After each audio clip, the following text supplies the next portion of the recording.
And welcome back, guys, to the Spacey Tropics Review channel, where we try to review a little bit of everything. Now, I'm going to get into the Let's Talk About Cars video in the next video. I'm going to post this video first. And for this video, you can clearly see it here. I have the JBL Charge 4. Now, I'm going to go over a little bit of the specs. I know there's plenty of videos out there already done by plenty of reviewers about this speaker.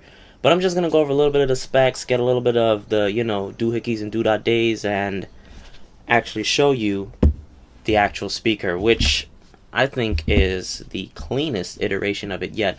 Now, first setting off with the Charge 4, let's go over some of the buttons and get a little better perspective for you. So, on the top here, we have the JBL Connect Plus button. And this button is a magical little button that helps connect a world amount of JBL speakers together, including this big behemoth next to it. That's right, ladies and gents, I have the JBL Extreme 2 in my possession as well, and I will be doing a video on this also. But let's put this away for now. We don't need to deal with this for now. Let's just deal with the Charge 4 for now. So, Connect Plus, it allows you to connect multitudes of JBL speakers, hundreds, maybe even thousands. I don't even know myself. I just know that you can connect this, you can connect 2 of these to an Extreme, you can connect 5 Extremes together, 10 Extremes together, 100 Extremes together if you want to. It's insane. 100 of these if you want to. It's absolutely bonkers. I love the Connect Plus feature. It is the absolute coolest button on any Bluetooth speaker possible, and I know a lot of people are trying to copy it too. Especially Tron Smart, based on the last video that I did. But moving on, we have volume down, power, Bluetooth to activate the Bluetooth setting so it can pulse and you can pick it up in another phone. Plus for volume and play pause.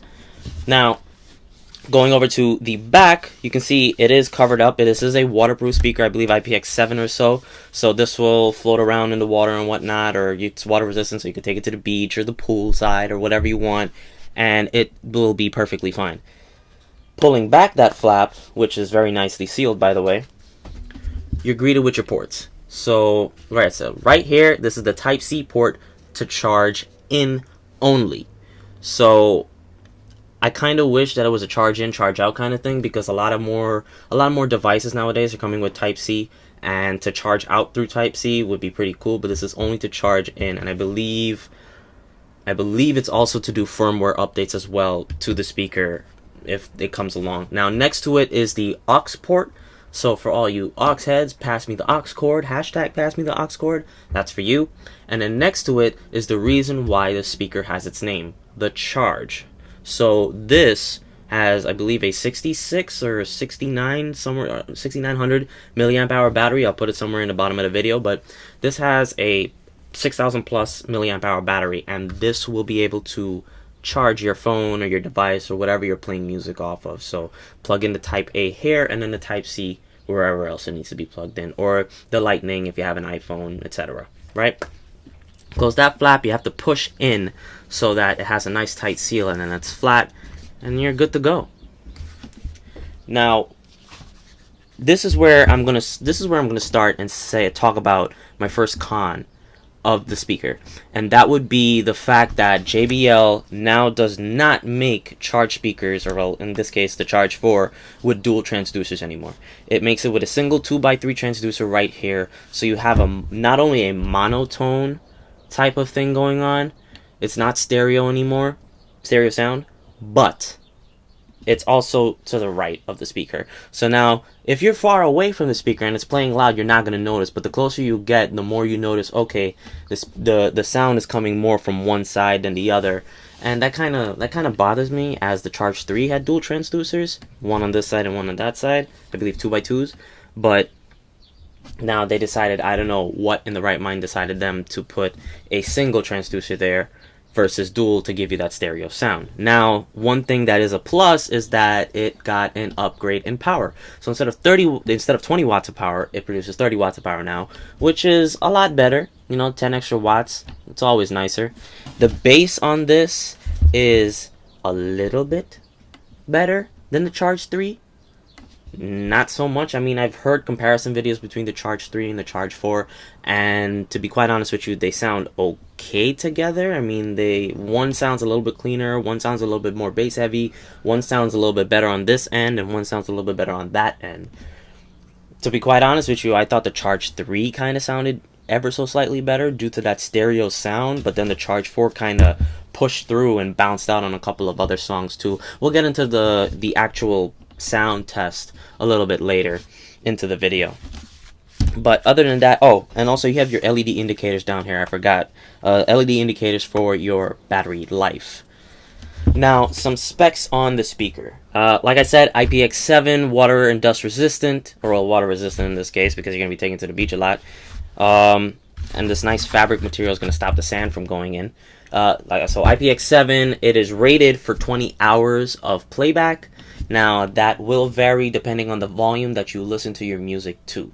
If you listen to it at 100% all of the time, which I don't recommend because it kind of gets muffled at that point. But if you listen to your music at 100% all the time, then be warned, you are going to drain your battery quite significantly and quite fast.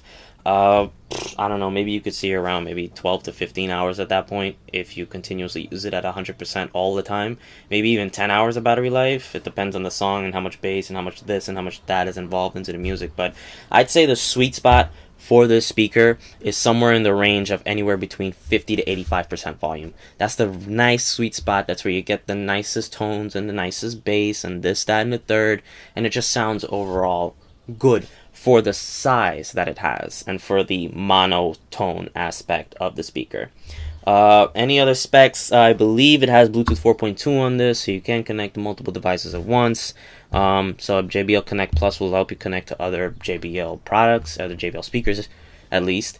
And at least for now, that's about it in terms of the spec. Yeah, if you listen to it around 50 to 80%, 85%, you're gonna get more of the prescribed time. If you listen to it for 50%, I can see you going a little bit past the 20 hours of battery life. But in all retrospect, 20 hours altogether is quite a significant amount. It's very nice to see that something this, well, it's not that small, but something this relatively small can get that much battery life. Now, I know there's probably some competitors out there that offer more battery life, but to be quite honest, they either offer more battery life and crappier sound, or they offer less battery life like this and a little bit better sound.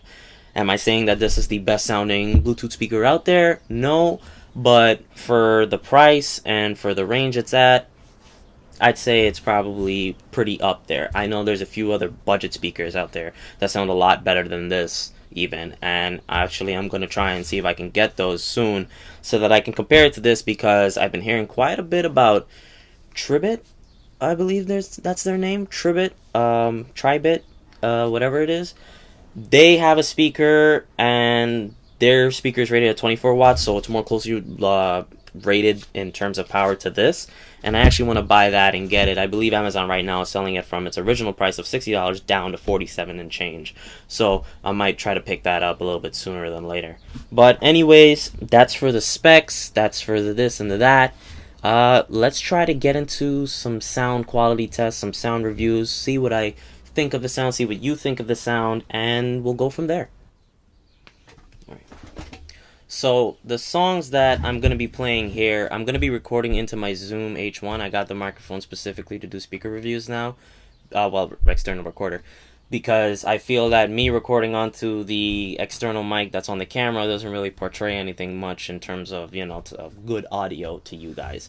So the speaker is going to be facing this way to face the recorder, but some of the songs that I'm using, they are from my personal take on GarageBand, what I have made, so I don't run into copyright issues. But yeah, I'm going to be playing it here, and I'm going to get you guys a little up close to the speaker just so you can see and hear what I'm hearing in turn. So just so you can see and hear what I'm hearing in turn. So let's get to it.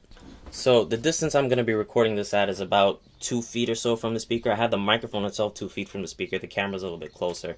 But yeah, let's go. Let's start with this song that I recently made. I'm going to play it at about 50% volume because I know since the microphone is so close, it's going to sound pretty damn loud. So let's get to it.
So you got a taste of that song. I'm going to play one more song, and then I'm going to start to go into my final verdicts and try to get, see what your thoughts are, and you'll see what my thoughts are, and then, yeah, we'll go from there.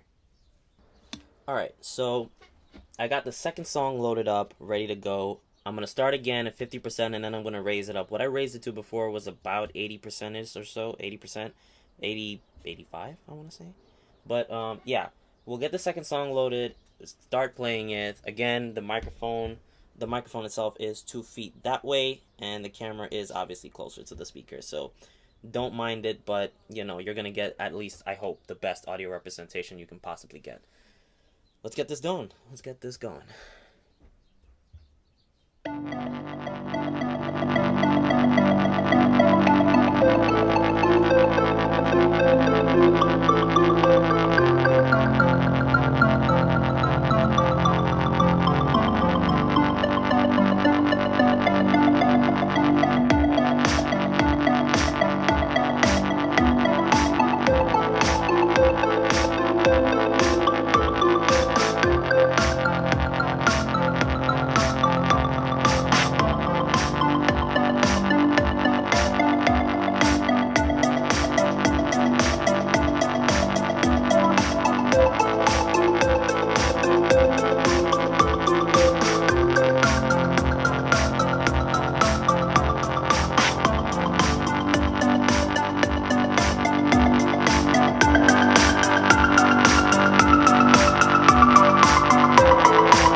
Alright, we'll stop it there. Let's get my overall verdict on this.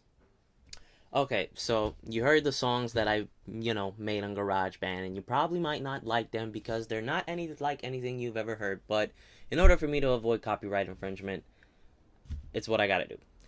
You may like it, you may not like it, so, it's what it's gonna be until I can become, maybe a better music producer, if you want to call it that, and start making actual better music on better software instead of GarageBand on an iPad. But push come to shove, let me tell you my pros, let me tell you my cons about the sound, about how the sound is compared to certain other things. Now, when I play sound off of, let's say, Spotify, YouTube, SoundCloud, the rest, whatever the case is, right? I noticed that the bass isn't as strong as I wanted to, especially when you go outdoors with the speaker. The bass isn't that, strong when you start getting into the higher volume end. If you stay into like the 50% range, 40 to 50%, you're going to get the bass, you're going to hear it, it's going to be nice, but it's not going to be, towering on top of anybody's, bigger system. One thing I do realize is that I'm getting really sick and tired of JBL making their passive radiators on the side like this, because it's pushing out the bass like this. It's pushing it out sideways. You can't get a proper bass signature. I mean, if you turn it this way, then yeah, you're gonna hear the bass because you're on the side where this side, the right, left, you're on this side where the left passive radiator is, and you're gonna hear the bass. Or if you're on this side, you're on the right side passive radiator, you're gonna hear the bass there. Quite honestly, it kind of irks me sometimes, because it's just like, okay, the only way you're gonna hear this bass is if you have, let's say I use my iPad as an example. The only way you're gonna have proper certain bass is if you keep it in a certain corner of a wall or something and put it like this. Then it's gonna bounce. Then the bass is gonna bounce off the wall. It's gonna reproduce, and it's gonna come to you, and you're gonna hear a lot more bass, and you're gonna enjoy the speaker a little more at that point then. But again, it's on the side, and as soon as you take it outside, it kind of sounds muffled. It kind of sounds down in the dirt, and it kind of irks me, because you're paying top dollar for this. You're paying close to $150. I was lucky to get mine $119 at Best Buy on sale. More into the price just now, but in retrospect, I mean, come on, JBL. For the price you're charging for the speaker, I think it's time you try to change where your passive radiators are. Or, if not, bring back the dual transducers in the front and try to do some radiator here, maybe, like how some of the other competition is doing. I don't know. Experiment with something. Because, again, the bass is going all over the place. It's going left and right of you instead of coming directly at you. Then you have one single transducer here now instead of dual. And who knows how much this is producing in terms of bass. This is probably only supposed to do mids. Only mids. The highs are good. Are they great? No. The highs are good. Enough for what it is. The mids, yeah, I mean, this is a mid-range driver. It's not a passive radiator. This is a mid-range transducer here. So, okay. Yeah, I can hear it. It's good. Again, not great. The bass, it's better when you put it in between a wall, but other than that, it's nothing to be insane about. It's nothing to go wild about. Really and truly, again, I love this speaker. I really, really, really do love this speaker, but the budget speaker scene is starting to come up, and it's starting to really replace these bigger, more premium speakers, and it kind of sucks, because I love the way this is designed. I love that it has Type-C. I love that it has JBL Connect Plus, because this is amazing. Now, as a matter of fact, you know what? I'll get into it in a minute. I love that it has Connect Plus. I love all the features about this. I love that I could charge your phone and this and that. It's just the sound. It's good, but not great.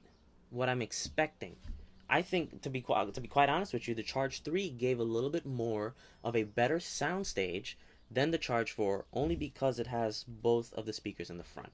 Both of those mid-range drivers in the front there. That's the only reason I believe that the Charge 3 kind of edges out the Charge 4 by like that much.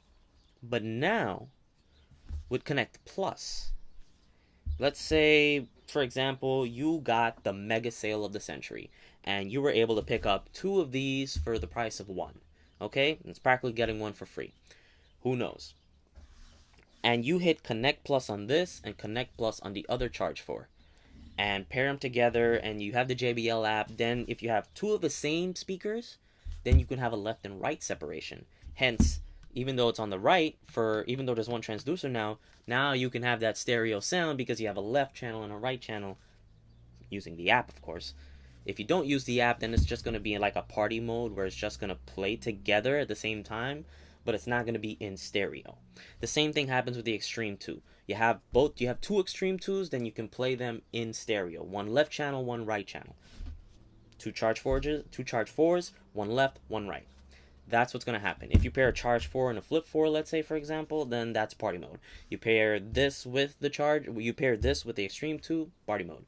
If you pair two of the same speakers together, now we're talking left and right channels.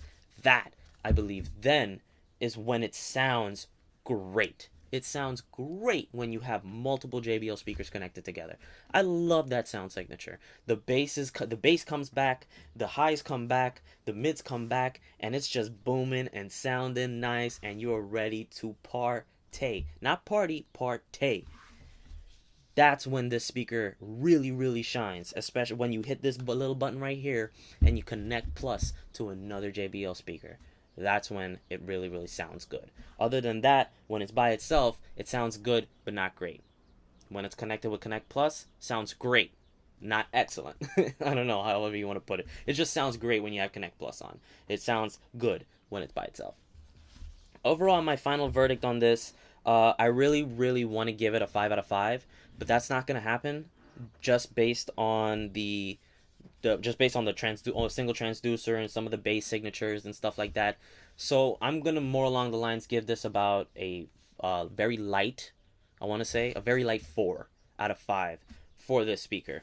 I really, really like it, but in order for it to get a 5 for me, some things need to change. Maybe Bluetooth 5 needs to be added. Redesign of the passive radiators to give a little bit more of a better bass signature. Bring back the dual transducers. I want that stereo sound. I don't want to have to connect multiple of these to get a stereo signature. I want the stereo signature for the $150 that I pay for this thing. I mean, come on, this is a hefty, strong speaker that's water resistant in the whole nine. You're going to tell me you're only going to give me a single thing in the corner here? No, fix that. Give me the two that I want. Like I said, it's a 4 out of 5 speaker still. It's still pretty damn good. It's great for anybody's birthday. It's great for a gift. It's great for this. And it's great for small bedrooms. Not really medium-sized bedrooms. Medium-sized bedrooms, it sounds good, but not great. And in large bedrooms, yeah, get the Extreme 2.